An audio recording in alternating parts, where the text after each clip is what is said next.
Here's what you do when you've been praying about something, but you feel like your faith is failing. There's a story in the book of Mark chapter 5 about a man called Jairus who desperately needed Jesus to pray for his daughter because she was dying. So Jesus honored his request and he went with him. But at the part of the story where you expect Jairus to get his prayer answered, there suddenly appears another story of a woman who had an issue of blood. And it says that as Jesus was making his way to Jairus' home, the crowd was pressing against him, meaning that the crowd was already slowing Jesus down, and Jairus' matter was time sensitive. But this woman, who had heard people's testimonies about Jesus, took advantage of this opportunity to touch his garment.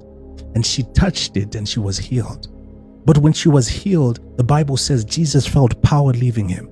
And as if Jairus wasn't delayed enough, Jesus stopped to investigate who had touched him. And the woman came forward and told Jesus everything that had happened.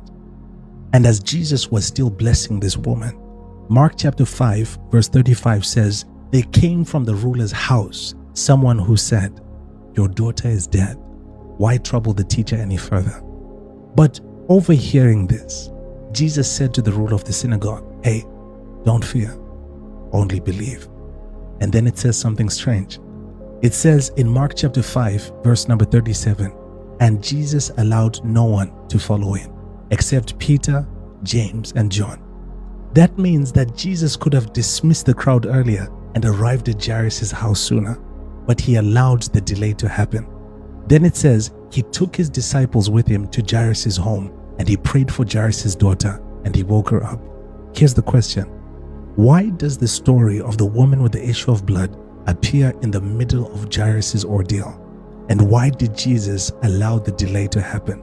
Here's why. So that the woman with the issue of blood's testimony would encourage Jairus' faith for his daughter's healing. Here's what you do when you've been praying about something, but you feel like your faith is failing.